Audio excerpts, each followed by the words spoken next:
18절에서 20절의 말씀입니다. 로마서 1장 18절에서 20절의 말씀 같이 읽도록 하겠습니다. 하나님이 진노가 불의로 진리를 막는 사람들의 모든 경건하지 않음과 불의에 대하여 하늘로부터 나타나나니 이는 하나님을 알만한 것이 그들 속에 보임이라. 하나님께서 이를 그들에게 보이셨느니라. 창세로부터 그에 보이지 아니하는 것들 곧 그의 영원하신 능력과 신성이 그가 만드신 만물에 분명히 보여 알려졌나니 그러므로 그들이 핑계하지 못할지니라. 아멘. 로마서 산책 16번째 시간입니다. 우리 18절의 말씀 보면은 바로 죄가 무엇인가를 우리에게 말해 주는 것 같습니다. 하나님은 어떤 분이시냐 하면 하나님은 죄에 대하여 심판하시는 분이십니다. 하나님을 진노하게 하는 죄는 18절을 통해서 볼 때에 두 가지로 볼 수가 있습니다. 그것은 곧 모든 경건하지 않음과 불의에 대하여입니다. 경건하지 않음과 불의함. 이것이 바로 하나님의 진노를 사는 일이다라는 것입니다. 여러분, 경건이 뭡니까? 경건이란 하나님을 경외하는 마음, 그리고 하나님을 믿고 하나님을 신뢰하고 하나님께 순종하는 그 삶을 경건의 삶이라, 경건한 사람이다 라고 칭할 수 있습니다. 그럼 경건하지 않음이란 무엇입니까? 하나님을 믿지 않고 하나님을 두려워하지 않는 모든 이 불신앙의 상태를 경건하지 않음, 불경건함이라고 말할 수 있겠습니다. 그리고 믿는다고 하지만 디모데후서 3장 5절에서 말씀하는 것과 같이 경건의 모양은 있으나 경건의 능력은 부인하는 자, 이들도 경건하지 않음에 해당되는 것이겠습니다. 그래서 우리가 삶과 생활과 신앙, 의와 경건치 않음을 따로 떼어서 생각할 수는 없다고 하겠습니다. 그래서 경건하면 그 경건이 의의 삶으로 나타나게 되고 불경건하면 그것이 곧 불의로 또한 나타나게 되는 것입니다. 그러면 불의함이란 바로 뭐냐면 불의한 모든 행동들을 말한다고 하겠죠. 하나님의 분노를 사는 경건치 않음과 불의함, 이것을 순서적으로 굳이 따진다면은 경건치 않음이 먼저입니다. 경건치 않음이 먼저요, 그 다음이 불의함이라고 할 수 있겠습니다. 왜냐하면 죄의 그 본질적인 진수는 불의한 어떤 행동에 있는 것이 아니고 경건치 않음에 있기 때문입니다. 불경건함은 다시 말하면 어떤 모양으로든지 하나님의 영광만을 위해 살고 하나님의 거룩한 이름을 위해 찬미하며 사는 것을 거부하고 거절하는 것을 말하는 것입니다. 여러분, 우리 인생은 경건한 삶을 살아야 합니다. 곧 하나님을 사랑하고 하나님을 경외하고 하나님을 두려워하는 삶을 살아야 됩니다. 특별히 우리 신자는 더욱 그리해야 합니다. 신자는 더욱 이 경건함이 우리의 삶 속에 더 드러나고 나타나야 됩니다. 우리는 모두 하나님을 알고 하나님을 더욱 알고 싶어하고 하나님을 더욱 알아가야 합니다. 하나님의 영광을 바라보고 하나님의 뜻을 즐거워하고 또 그 뜻에 순종하는 삶을 살아야 합니다. 왜냐하면 하나님께서 이 일을 위해 우리 인생을 지으셨기 때문이고 이 일을 위하여 우리를 구원하셨기 때문입니다. 이것이 이 경건함이라고 하는 것입니다. 여러분, 이 경건치 않음은 죄의 출발이며 죄의 시작이라고 하겠습니다. 불의가 가능해질 수 있는 것, 불의가 가능할 수 있는 것이 바로 뭐냐? 이 경건치 않음 때문이다라는 것입니다. 불의는 경건치 않음의 한 단면을 보여주는 것입니다. 하나님을 향하여 언제나 옳다면은 우리의 인생은 하나님 앞에서 불의를 행하지 못할 것입니다. 그러나 하나님 앞에서 우리가 경건하지 못하기 때문에 그 경건함을 잃어버렸기 때문에 하나님 앞에서 온갖 불의를 행하게 되는 것입니다. 여러분, 어떤 불의의 종류보다 불경건함이 더 큰 문제요, 원인이라고 하겠습니다. 그래서 신자는 불의함도 경계해야 되지만 먼저 이 불경건함을 더욱 그리해야 합니다. 왜냐하면 불의라고 생각되지 않는 어떻게 보면 교양이 있어 보이고 어떻게 보면 선해 보이는 그런 모습도 이 경건함을 갖고 있지 않는 사람들에게서도 볼 수 있기 때문입니다. 때로는 교양 있고 수준 있어 보이기까지도 하고 윤리적이고 도덕적인 사람으로 존경을 받기도 합니다. 그러나 하나님을 경외함이 없는 이 경건함이 없는 경건함이 배제된 윤리와 도덕은 그 인생에게 더 큰 고통을 가져다 줄 것입니다. 왜냐하면 자신이 의로운 사람인 것으로 착각할 확률이 그렇지 못한 사람보다 더 많기 때문입니다. 그래서 진정한 의라고 하는 것은 뭐냐? 경건함의 이 결과로 주어지는 것이지 교양과 윤리와 도덕으로 만들어지는 것이 결코 아니라고 하는 것입니다. 그래서 성경은 우리에게 무엇을 가르치고 있습니까? 마음과 뜻과 정성과 힘을 다하여 주 너의 하나님을 사랑하라 이렇게 요구하고 있는 것입니다. 여러분 우리가 복음을 전해야 하는 이유는 바로 많은 사람들을 그리스도께로 인도해서 하나님의 분노를 사는 경건치 않음에서 건져내기 위함입니다. 그래서 이 경건함 그리고 경건치 않음 우리가 경계해야 되는 것은 우리가 추구해야 되는 것은 경건함이요. 우리가 가장 경계해야 되는 것은 이 불경건함이라고 하는 것입니다. 여러분 언제나 우리 자신들에게 질문해야 되는 물음은 바로 하나님과 내가 지금 어떤 관계를 가지고 유지하고 있는가 하는 것입니다. 나는 항상 하나님의 영광을 구하고 있는가? 나는 하나님을 사랑하되 정말 마음을 다하고 뜻을 다하고 힘을 다해서 하나님을 사랑하고 있는가? 만약에 그렇지 못하다면 여러분 그것이 바로 죄가 되는 것입니다. 여러분 특별한 죄, 특별한 어떤 불의를 행하지 않았지만 이미 죄 아래서 죄의 길을 걷고 있는 것이 되는 것입니다. 이제 19절을 보면 이는 하나님을 알만한 것이 그들 속에 보임이라. 하나님께서 이를 그들에게 보이셨느니라고 말씀하고 있습니다. 하나님께서 진노를 나타내시는 두 번째 이유를 19절이 말씀하고 있습니다. 여러분 그것은 죄를 전혀 핑계댈 수 없다고 말씀하는 것입니다. 왜? 이는 하나님을 알만한 것이 그들 속에 보임이라. 하나님을 알만한 것을 다 보여주셨기 때문에 나는 하나님을 몰라서 하나님을 못 봐서 내가 불경건하고 불의를 행했다고 핑계할 수 없다고 하는 것입니다. 19절의 말씀이 무슨 뜻인가 하면 사람은 날 때부터 본성적으로 하나님께서 그의 이 마음에 하나님을 의식하도록 하셨다는 사실입니다. 여러분 이것은 우리가 살아가는 이 삶 속에서도 많이 경험하는 사실입니다. 사람들은 자기 양심이 이 본의 아니게 신을 의식하게 되어 있습니다. 아무리 자기는 신을 믿지 않는 무신론자라고 할지라도 그의 무의식 가운데 그는 하나님을 인식하고 의식하고 있음을 알고 놀라게 됩니다. 자신도 놀라게 되는 것입니다. 부인한다고 그 사실이 덮여지는 것이 아닙니다. 우스운 이야기로 어떤 승려가 길을 가다가 발이 미끄러져서 낭떠러지에 떨어질 뻔했더니 입 밖에서 자기도 모르게 튀어나온 말이 아이고 하나님이라고 했다고 하죠. 어떤 믿지 않는 사람들도 당황하고 갑작스러운 상태에서 이 무의식 중에 하나님 맙소사 이런 말이 또 튀어나오기도 하는 것입니다.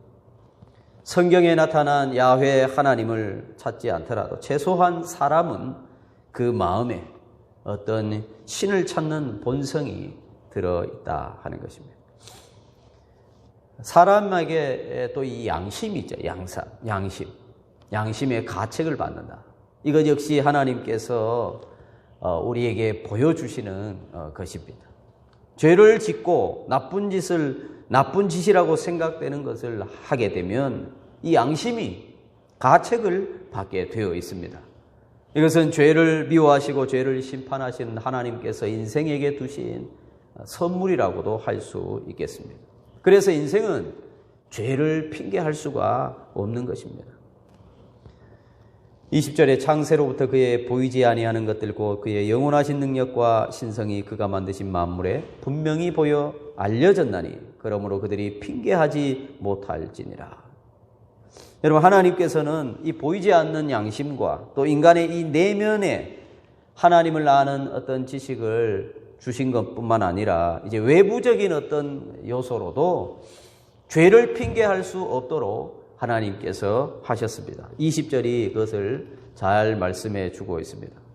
창세로부터 그의 보이지 아니하는 것들과 그의 영원하신 능력과 신성이 그 만드신 만물에 분명히 보여 알게 되나니 그러므로 저희가 핑계치 못할지니라.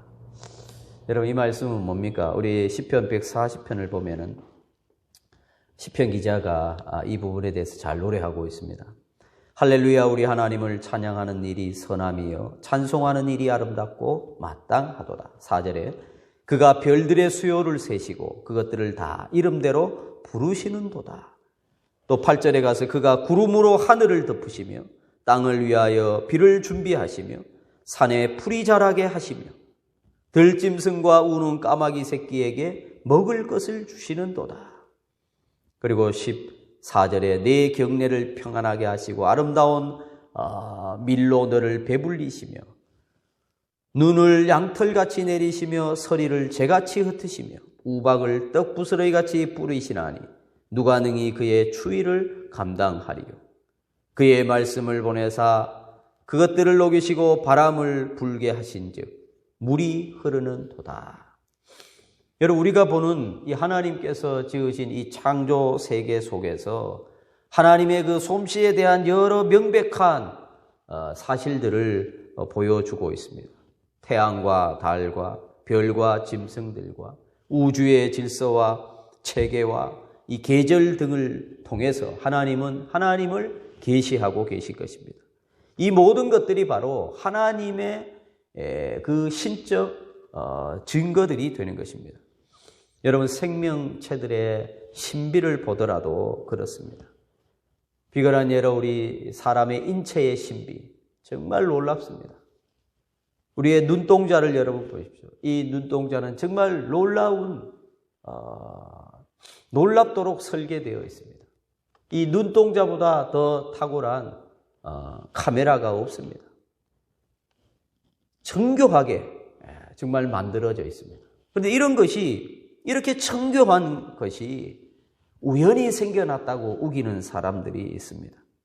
이것을 만드신 이의 뜻과 의지와 창조적인 목적에 대해서 전혀 무시하고 이것이 우연히 생겨났다고 우기는 사람들이 많이 있죠.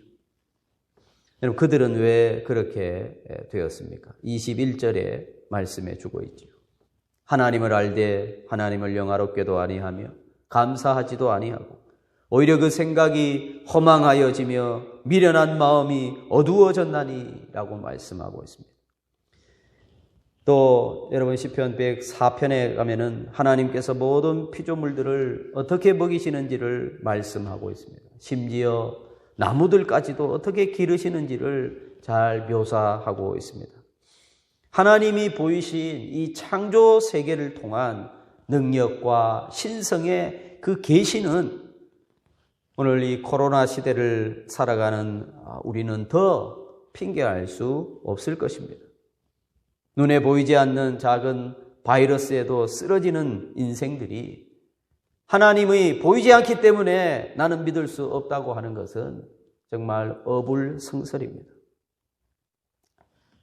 하나님의 진노를 살 수밖에 없는 세 번째 이유는, 첫 번째 이유는 불경건함과 두 번째 이유는 불의함, 그리고 세 번째 이유로는 세계 그 열방들의 역사를 통해서도 알 수 있습니다. 하나님께서는 하나님의 그 섭리와 그 창조 그게 자체를 통해서 하나님을 계시해 주셨던 것과 같은 방식으로 이 인류의 역사를 통해서도 하나님은 그것을 보여주셨습니다. 무슨 말씀이냐면 여러분 창세기 11장까지의 사건을 보면은 인류의 역사가 하나님의 진노를 왜 사게 되었는지를 잘 보여주고 있습니다. 그리고 하나님이 그 죄에 대해서 어떻게 다루시는지를 말씀하고 있기 때문이죠. 여러분 물론 하나님이 하나님을 나타내신 사람의 그 양심과 창조 세계의 그 역사를 통해 계시하시는 것은 그 계시를 통해서 물론 구원을 얻을 수 있거나 또 우리에게 믿음을 제공할 수 있다는 말은 아닙니다. 다만 하나님의 존재와 인간의 그 책임에 대한 그 계시라고 할 수가 있습니다. 여러분 우리가 믿어 구원에 이르는 계시는 특별한 계시를 통해서만 가능합니다. 그것을 특별 계시라고 합니다. 물론 이 특별 계시를 접했다고 다 믿고 구원을 얻을 수 있는 것도 아닙니다. 여러분 특별 계시를 받은 사람은 하나님을 경외하는 마음을 곧 경건을 가지게 되고 하나님의 죄사함의 은총을 입어 구원에 이르게 됩니다.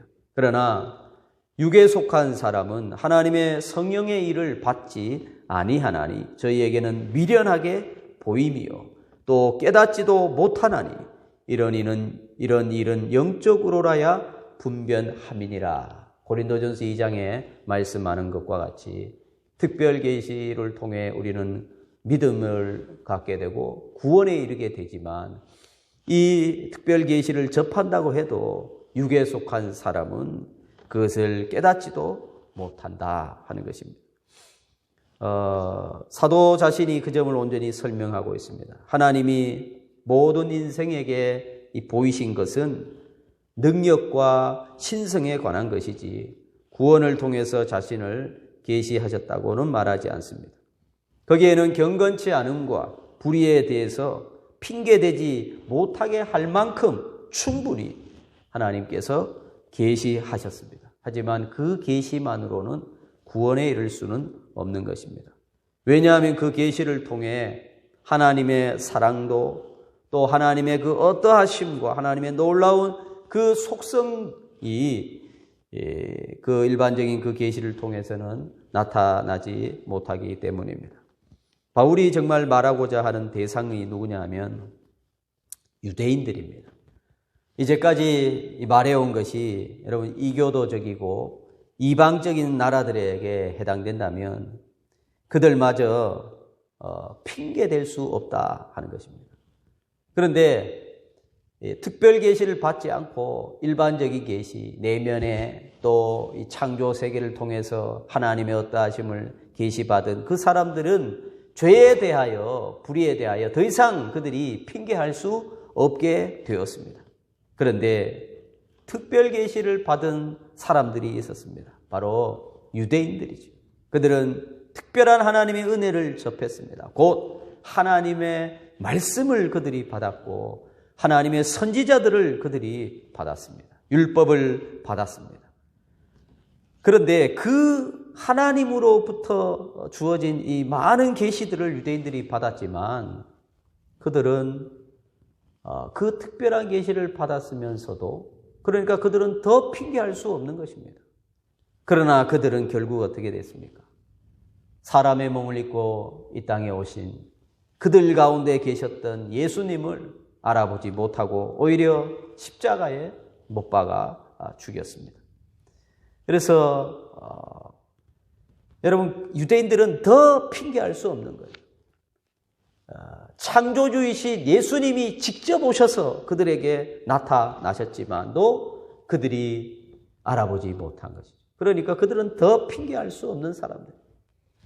그렇다면 여러분 이 신약시대에 살고 있는 신약시대에 살던 사람들이 그렇게 핑계할 수 없다면 여러분 오늘날 살고 있는 우리는 어떻겠습니까?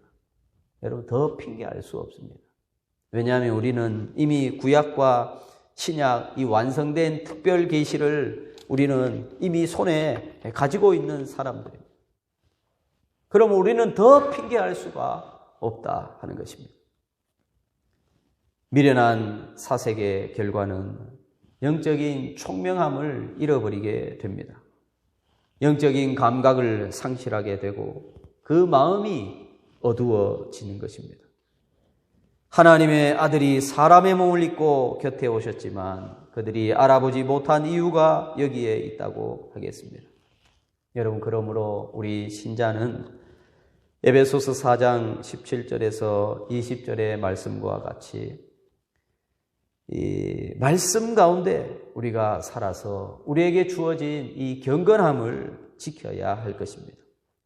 같이 한번 읽어보겠습니다. 에베소서 4장 17절에서 20절. 그러므로 내가 이것을 말하며 주 안에서 증언하노니 이제부터 너희는 이방인이 그 마음에 허망한 것으로 행함같이 행하지 말라. 그들의 총명이 어두워지고 그들 가운데 있는 무지함과 그들의 마음이 굳어짐으로 말미암아 하나님의 생명에서 떠나 있도다. 그들이 감각 없는 자가 되어 자신을 방탕에 방임하여 모든 더러운 것을 욕심으로 행하되 오직 너희는 그리스도를 그같이 배우지 아니하였느니라. 아멘. 여러분, 우리에게 우리의 유일한 소망은 예수 그리스도 한 분뿐입니다. 오직 예수님을 바라볼 때에 모든 헛된 철학과 헛된 사변들이 깨어지고 물러가게 될 것이고 어린아이와 같이 정말 하나님을 의지하고 바라보게 될 줄로 믿습니다. 오늘 우리에게 허락된 구원을 두려움과 떨림으로 경건함의 능력을 가지고 더 주 앞에 나아가는 저와 여러분이 되기를 바랍니다. 기도하겠습니다. 자비로우신 우리